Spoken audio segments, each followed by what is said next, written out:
കേരള സർക്കാരിന് എനിക്ക് ഒരുപാട് നന്ദി പറയാനുള്ളൂ. കാരണം വെച്ചാൽ ഈ സർക്കാർ ഈ ഒരു കാര്യം നടത്തിയായതുകൊണ്ട് എനിക്ക് ഈ ഒരു പദവി കിട്ടിയത്. എനിക്ക് എൻ്റെ ജീവിതത്തിൽ ഏറ്റവും പ്രധാനപ്പെട്ട കാര്യമാണ് ഇത്. കാരണം വെച്ചാൽ ഈ 10ാം ക്ലാസ് സർട്ടിഫിക്കറ്റ് കിട്ടാൻ വേണ്ടി എന്തുമാത്രം പൈസ മുടക്കിയാൽ കിട്ടൂല എന്ന് എല്ലാവർക്കും അറിയും. ഇത് ആഷാദുൽ ഹക്ക് എന്ന് പറയുന്ന അസം സ്വദേശി നമ്മുടെ ആര്യനാട്ടുകാരുടെ പ്രിയപ്പെട്ട ചോട്ടുവാണ്. ഇന്ന് മലയാളി വാർത്തയ്ക്കൊപ്പം ഇവിടെ നിൽക്കാനൊരു പ്രധാനപ്പെട്ട കാരണമുണ്ട്. അതായത് നമ്മുടെ കേരളത്തിൽ അതിഥിയായി എത്തിയിട്ടുള്ള ആളാണ്. ഉപജീവനത്തിന് വേണ്ടി വീട്ടുകാരെയൊക്കെ നോക്കാൻ വേണ്ടിയിട്ടാണ്. സാഹചര്യങ്ങളൊക്കെ പഠിക്കാനുള്ള സാഹചര്യം ഒന്നും ഉണ്ടായിരുന്നില്ല. അപ്പോൾ 7ാം തരത്തിൽ പഠിത്തം നിർത്തിയിട്ടാണ് അദ്ദേഹം ഇവിടേക്ക് ജോലിക്ക് വേണ്ടി വരുന്നത്. പക്ഷേ കേരളത്തിൽ എത്തിയപ്പോൾ അദ്ദേഹത്തിന് പഠിക്കാനുള്ള ആഗ്രഹം ഉണ്ടാകുന്നു. അതിന്റെ ഭാഗമായിട്ട് നമ്മുടെ സാക്ഷരത അറിയാമല്ലോ. അപ്പോൾ അതിന്റെ ഭാഗമായിട്ട് അദ്ദേഹം ഒരു പദ്ധതിയിൽ ഉൾപ്പെടുന്നു. ഇന്നിപ്പോ അദ്ദേഹം ആ ഒരു വിജയത്തിളക്കത്തിലാണ്. ചോട്ടു, എങ്ങനെയാണ് ഇവിടുന്ന് പഠിക്കാൻ പറ്റും എന്നുള്ള കാര്യം അറിയുന്നത്? അത് ഞാൻ ഇവിടെ വന്നപ്പോഴേ ഒരു ഹോട്ടലാണ് ജോലിക്ക് കയറിയത്. ആര്യനാട് എന്ന് പറയുന്നത്, ആര്യനാട് മണാലി ഹോട്ടലാണ് ഞാൻ ജോലിക്ക് കയറി. എന്നിട്ട് ജോലിക്ക് കയറിയ ശേഷം എനിക്ക് തോന്നിയത് ഇവിടെ വെച്ച് പഠിക്കാൻ പറ്റുമായിരുന്നെങ്കിൽ. കാരണം വെച്ചാൽ ആ നാട്ടിൽ പഠിക്കാൻ പറ്റിയില്ല. പൈസയുടെ കാര്യത്തിൽ അങ്ങനെ സാമ്പത്തികമായി ബന്ധപ്പെട്ട ഇത് ഇച്ചിരി ബുദ്ധിമുട്ടായത് കൊണ്ട് ഞാൻ പിന്നെ പഠിക്കാൻ പറ്റാത്ത നാട്ടിൽ.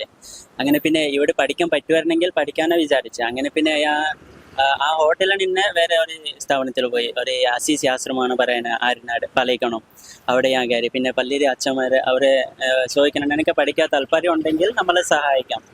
അങ്ങനെ പിന്നെ ഞാനും വേറൊരു സിസ്റ്റർ ഉണ്ടായിരുന്നു. സിസ്റ്ററായിട്ട് ഞാൻ പോയി ബിന്ദു ടീച്ചറിനെ കണ്ട്, പിന്നെ രാജീവ് സാറെന്ന് പറയുന്ന ഒരു സാറ് കണ്ട് സംസാരിച്ച്. അപ്പോൾ അവർ പറഞ്ഞു പഠിക്കാൻ പറ്റും, കുഴപ്പമില്ല. അങ്ങനെ പിന്നെ ആര്യനാട് പഞ്ചായത്തുകാർ ബിജു മോഹൻ അവരൊക്കെ സഹായിച്ച് തന്ന്. പിന്നെ പാലക്കാട് പ്രസിഡന്റ് അങ്ങനെ അവരൊക്കെ ഒരുപാട് സഹായിച്ച്. അങ്ങനെ പഠിക്കാൻ പറ്റും, കുഴപ്പമില്ല. നോർത്ത് ഇന്ത്യൻ ഇന്ത്യക്ക് അകത്ത് തന്നെ അല്ല. അതുകൊണ്ട് നമ്മൾ എന്താ വേണം സഹായിക്കാം. പഠിക്കണമെങ്കിൽ പഠിച്ചു. അങ്ങനെ പിന്നെ പഠിക്കാൻ തുടങ്ങി. എങ്ങനെയാണ് പഠിക്കാൻ തുടങ്ങിയത്? മലയാളമൊക്കെ എഴുതാൻ അറിയും? മലയാളം എഴുതി അറിയത്തില്ലായിരുന്നു. പിന്നെ ഞാൻ പറഞ്ഞ മറ്റേ സിസ്റ്റർ ഉണ്ടായിരുന്നു. സിസ്റ്റർ കായ് ക ഇതൊക്കെ പഠിപ്പിച്ച് തന്നെ. പിന്നെ എഴുതിയാമൊക്കെ പഠിപ്പിച്ച്. ഈ UKG LKG സ്റ്റുഡൻറ് ഇത് ടെക്സ്റ്റ് ഇതൊക്കെ കൊണ്ട് പഠിപ്പിച്ച് തന്നെ. പിന്നെ 1 മാസത്തിനകത്ത് എഴുതിയാൻ വായിക്കാനൊക്കെ പഠിച്ചു. ഇപ്പൊ മലയാളം എഴുതിയാൻ വായിക്കാനൊക്കെ പഠിച്ചു. ഇപ്പോൾ ഫോർ എക്സാമ്പിൾ ഞാൻ ഇപ്പോൾ ബസ്സിൽ എവിടെയെങ്കിലും പോകണമെങ്കിൽ ഇപ്പോൾ ആരടുത്തെങ്കിലും ചോദിക്കണം, അങ്ങനെയൊന്നും വേണ്ട. എനിക്ക് ഞാൻ തന്നെ നോക്കിയിട്ട് പോകും. ഇപ്പോൾ എനിക്ക് ഒരുപാട് സഹായിക്കിട്ട്. ഇനിയിപ്പോൾ 10ാം ക്ലാസ്സിന്റെ സർട്ടിഫിക്കറ്റ് കിട്ടി, +2 ആയി. ഇനിയിപ്പോൾ അടുത്ത ഡിഗ്രി പോകാനായിട്ടാണ് നോക്കുന്നത്. അതെ, ശരിക്കും പറയുകയാണെങ്കിൽ ഇങ്ങനെയൊക്കെ കാണുമ്പോൾ നമുക്ക് ഒരു അഭിമാനമാണ്. കേരളത്തിൽ വന്നിട്ട് ഇങ്ങനെ ഒരു സാഹചര്യം കിട്ടുന്നു, അത് ഉപയോഗപ്പെടുത്തുന്നു എന്നുള്ളതാണ്. എന്ത് തോന്നുന്നു കേരളത്തിൽ വന്നിട്ട് ഇവിടുത്തെ ഒരു സാഹചര്യവും ഈ പഠിക്കുന്നതൊക്കെ വെച്ചിട്ട്? ഇവിടുത്തെ കണ്ടിട്ട് എനിക്ക് തോന്നുന്നത് ജീവിക്കണമെങ്കിൽ കേരളത്തിൽ വന്നിട്ടാണ് ജീവിക്കേണ്ടത്. കാരണം വെച്ചാൽ എൻ്റെ നാട്ടിലെ ഇടയ്ക്ക് 4-5 വർഷം കഴിഞ്ഞിട്ട് ഞാൻ ഒരിക്കലും പോയിട്ട് വലിയ ദിവസമൊന്നും നിൽക്കില്ല. ഞാൻ മാക്സിമം പോയി 20 ദിവസം, അതിന് കൂടുതൽ ഞാൻ നിൽക്കില്ല. കാരണം വെച്ചാൽ എനിക്ക് അവിടെ ഇഷ്ടമില്ല ആയിപ്പോയി. ഇവിടുത്തെ കാര്യങ്ങൾ കണ്ടിട്ട് ഇവിടെയാണ് എനിക്ക് ഏറ്റവും പ്രധാനപ്പെട്ട നാട്. ഇവിടെ ജീവിക്കണമെങ്കിൽ ഇവിടെ തന്നെ ജീവിക്കണമെന്നാണ് എനിക്ക് തോന്നുന്നത്. കാരണം വെച്ചാൽ ഇവിടെ പഠിക്കുന്ന കാര്യത്തിലായാലേ, പിന്നെ ആൾക്കാരുടെ പെരുമാറ്റം, സംസാരിക്കുന്ന രീതി ആയാലേ ഒരുപാട് നല്ല രീതിയാണ്. പക്ഷെ അങ്ങനെ അവിടെയല്ല. അവിടെ ആണെങ്കിൽ എപ്പോഴും പ്രശ്നം ഉണ്ടാകും. ജാതി മതവുമായിട്ട് പ്രശ്നം. പിന്നെ ഉയർന്ന ലെവലിലുണ്ടെങ്കിൽ അവരെ താഴത്ത് നിൽക്കുന്ന അവരടുത്ത് വലുതായിട്ട് കമ്പനിയൊന്നും ഇല്ല. അങ്ങനെ പിന്നെ ഈ കാര്യങ്ങൾ കാണുമ്പോഴേ എനിക്ക് അവിടെ ജീവിക്കേണ്ടെന്ന് തോന്നും. ഇവിടെ തന്നെ ജീവിക്കട്ടാണ് എങ്ങനെ തോന്നും. പിന്നെ വന്നിട്ട് തിരിച്ചു പോകാൻ പറ്റുന്നില്ലെന്നാണ് സത്യം പറയുകയാണെങ്കിൽ ചോട്ട് പറയുന്നത്. വീട്ടുകാരടുത്തൊക്കെ പറഞ്ഞിട്ടുണ്ടായിരുന്നു ഇങ്ങനെ പഠിക്കാനൊരു അവസരം കിട്ടി എന്നുള്ള കാര്യം. വീട്ടിൽ ഞാൻ പറഞ്ഞേ എനിക്ക് ഇവിടെ പഠിക്കാൻ പറ്റുമെങ്കിൽ ഞാൻ പഠിക്കാണ് ഞാൻ പറഞ്ഞേ. അപ്പോൾ അവർ പറഞ്ഞേ എനിക്ക് ജോലിയും ഇതും രണ്ടും കൂടെ എങ്ങനെ സാധിക്കും? ഞാൻ പറഞ്ഞേ ഇവിടെ സാധിക്കും. ഞാൻ സംസാരിച്ച് ഇവിടെ പറ്റുമെന്ന് ഞാൻ പറഞ്ഞേ. അപ്പോൾ പറഞ്ഞേ നിനക്ക് പറ്റുമെങ്കിൽ കുഴപ്പമില്ല. വീട്ടിലോ പൈസയുടെ കാര്യങ്ങളൊക്കെ ബുദ്ധിമുട്ടുണ്ടല്ലോ. പിന്നെ ഇവിടെ സാക്ഷരത മിഷൻ ഈ കേരള സർക്കാർ നടത്തുന്ന ഈ ഒരു കാര്യത്തിൽ എനിക്ക് കേരള സർക്കാരിന് എനിക്ക് ഒരുപാട് നന്ദി പറയാനുള്ളൂ. കാരണം വെച്ചാൽ ഈ സർക്കാർ ഈ ഒരു കാര്യം നടത്തിയായതുകൊണ്ട് എനിക്ക് ഈ ഒരു പദവി കിട്ടിയത്. എനിക്ക് എൻ്റെ ജീവിതത്തിൽ ഏറ്റവും പ്രധാനപ്പെട്ട കാര്യമാണ് ഇത്. കാരണം വെച്ചാൽ ഈ 10ാം ക്ലാസ് സർട്ടിഫിക്കറ്റ് കിട്ടാൻ വേണ്ടി എന്തുമാത്രം പൈസ മുടക്കിയാൽ കിട്ടൂല എന്ന് എല്ലാവർക്കും അറിയും. പിന്നെ ഇവിടെ വന്ന് എനിക്ക് ജോലിയും ചെയ്ത് എൻ്റെ ജോലി എനിക്ക് പൈസയുടെ കാര്യത്തിൽ ഒരു ബുദ്ധിമുട്ടോ ആയിട്ടില്ല. നാട്ടിലെ പൈസ വായിക്കാൻ പറ്റിയ പിന്നെ പഠിക്കാൻ പറ്റിയ എൻ്റെ സർട്ടിഫിക്കറ്റോ കിട്ടി. അതുകൊണ്ട് എനിക്ക് കേരള ഗവൺമെന്റിന് 1000 നന്ദി. എന്താ വീട്ടില് അമ്മയോടൊക്കെ എന്താണ് പറയുന്നത്? അമ്മ എന്ത് പറഞ്ഞു ഇങ്ങനെ? അമ്മ അവരൊക്കെ ഒരുപാട് സന്തോഷം തന്നെ. കേരളത്തിൽ അവർ വരാൻ തോന്നണം. അവർ പറയണ കേരളം കാണണം. പക്ഷെ ഇവിടുത്തെ ഭാഷ മാത്രമേ അറിയത്തില്ല അവർക്ക്. പക്ഷെ അവർക്ക് ഇവിടെ വരാൻ താല്പര്യമുണ്ട്. ഞാൻ ഇവിടെ വന്നിട്ട് ഏകദേശം 11 വർഷമാവാൻ പോണ.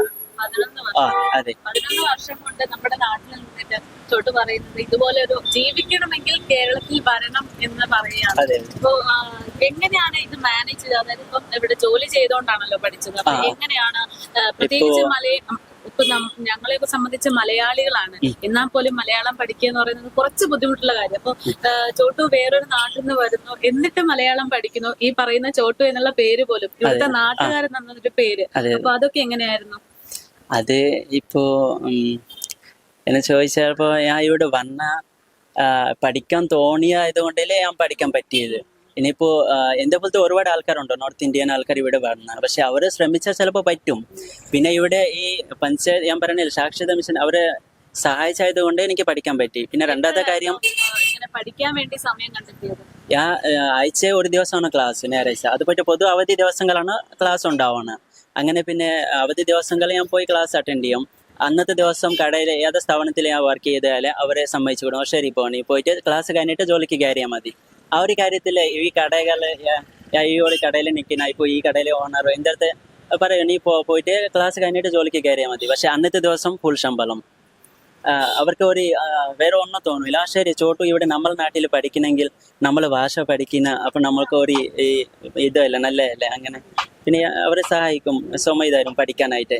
അങ്ങനെ പിന്നെ വീട്ടിലെ ഉമ്മ ഉണ്ട്, വാപ്പ ഉണ്ട്, ചേച്ചി ഉണ്ട്, ഞാൻ ചേച്ചി കല്യാണമായി, 2 മക്കളെ ഉണ്ട്. ഞാൻ തന്നെ. അതെ അതെ കേരളമാണ് കാരണം. ഞാൻ 7 വരെ പഠിച്ചിട്ടുണ്ടായിരുന്നു. ഞാൻ ഒരിക്കലും വിചാരിച്ചില്ല പഠിക്കാം, ഇനി മേലോട്ട് പഠിക്കാൻ പറ്റുമെന്ന് ഞാൻ ഒരിക്കലും ചിന്തിച്ചുമില്ല. പക്ഷെ ഇവിടെ വന്നിട്ടാണ് എനിക്ക് ഈ ഒരു പദവി കിട്ടിയത്. അതുകൊണ്ട് കേരളത്തിലെ ജനങ്ങൾ ഒരുപാട് നല്ലതാണ്, എല്ലാവരും സഹായിച്ചായത് കൊണ്ടാണ് എനിക്ക് കിട്ടിയത്. പിന്നെ ആര്യനാട് ഇപ്പൊ എനിക്ക് തോന്നുന്ന ആര്യനാട് എന്റെ സ്വന്തം നാടാണ്. ആര്യനാട് നിൽക്കുമ്പോൾ ഞാൻ ഇപ്പോൾ വട്ടപ്പാറ ഇവിടെയാണ് വർക്ക് ചെയ്യുന്നത്. പക്ഷെ ഇവിടുന്ന് അവിടെ വരെ പോകുമ്പോഴത്തേക്ക് ഏകദേശം 45 മിനിറ്റ് വേണം. ഇവിടെ റൂം നോക്കിയാൽ ഇവിടെ താമസിക്കാൻ പറ്റും, പക്ഷെ എനിക്ക് ഇത് വേണ്ട. കാരണം വെച്ചാൽ എന്റെ നാട് അതാണ് ആര്യനാട്. എനിക്ക് അങ്ങനെ തോന്നണം, അതുകൊണ്ട് ആര്യനാട് തന്നെ താമസം. അപ്പൊ ചോട്ടു ഇപ്പൊ ഒരു പരീക്ഷയുടെ ഫലം കാത്തിരിക്കുകയാണല്ലോ, റിസൾട്ട് കാത്തിരിക്കുകയാണല്ലോ. അപ്പൊ എങ്ങനെ ഉണ്ടായിരുന്നു എക്സാം എല്ലാം? കുഴപ്പമില്ല, ഇനിയിപ്പോ എല്ലാം എഴുതി എനിക്ക് തോന്നുന്നു എല്ലാം കിട്ടും, ജയിക്കുമെന്ന പ്രതീക്ഷയുണ്ട്.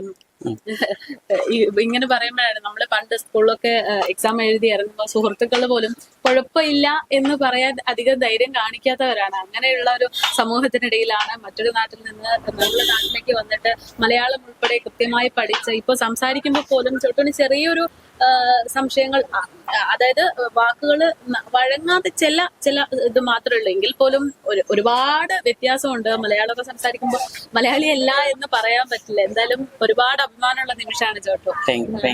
നമ്മുടെ നാട്ടുകാരോട് പ്രേക്ഷകരോട് പറയാനുള്ളത്, അന്യസംസ്ഥാന തൊഴിലാളികൾ എന്ന് പറയുമ്പോൾ ചില ഇടങ്ങളിൽ നിന്നൊക്കെ ചില നെഗറ്റീവ് കാര്യങ്ങളൊക്കെ പറയാറുണ്ട്. എങ്കിൽ പോലും ഇങ്ങനെയും ചില മനുഷ്യർ നമുക്കിടയിൽ ജീവിക്കുന്നുണ്ട് എന്നുള്ളതാണ്. അതായത് ഞാൻ ഇവിടെ വന്ന് പഠിക്കണ കാരണം വേറെ ഒരു കാരണം എന്ന് വെച്ചാൽ എൻ്റെ അച്ഛന് മദ്യപിക്കുമായിരുന്നു. എന്നിട്ട് എനിക്ക് ആ ഒരു കാരണത്തിലോ പൈസ ഇതൊക്കെ ബുദ്ധിമുട്ടായി. പിന്നെ ഇവിടെ വന്ന ശേഷം പഠിച്ച് പിന്നെ ഞാൻ ചിന്തിച്ചത് എൻ്റെ ഫാദർ എങ്ങനെ എൻ്റെ അച്ഛൻ എങ്ങനെ ആയെങ്കിൽ ഞാൻ ഒരിക്കലും അങ്ങനെ ആവില്ല. ഈ ഒരു സാധനങ്ങൾ ഒരിക്കലും ഉപയോഗിക്കില്ല. ഇതൊരു വീഡിയോ പോലെ എൻ്റെ കൈ കൊണ്ടോ ഞാൻ തൊട്ടിട്ടില്ല. എങ്ങനെയാണെന്ന് വെച്ചാൽ ഞാൻ വലിക്കും അല്ലെങ്കിൽ ഉപയോഗിക്കും, എങ്ങനെ ഇതുവരെ ചെയ്തിട്ടില്ല, ഞാൻ ചെയ്യൂലെന്ന് പ്രതീക്ഷിക്കുന്നു.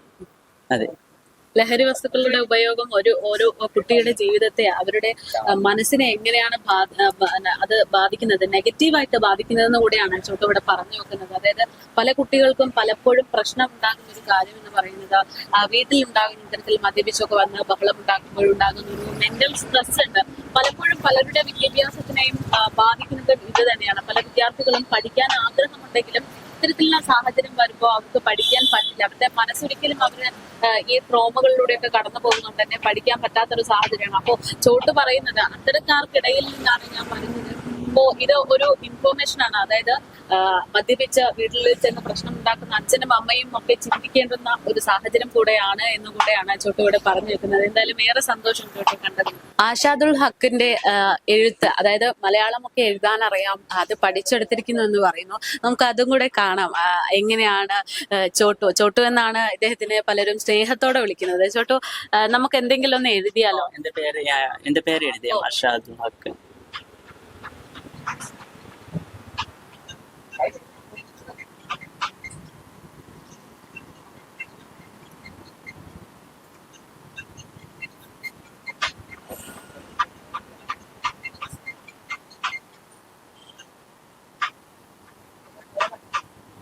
മലയാളം പഠിക്കാൻ എങ്ങനെയാണ്, ബുദ്ധിമുട്ടുണ്ടായിരുന്നു?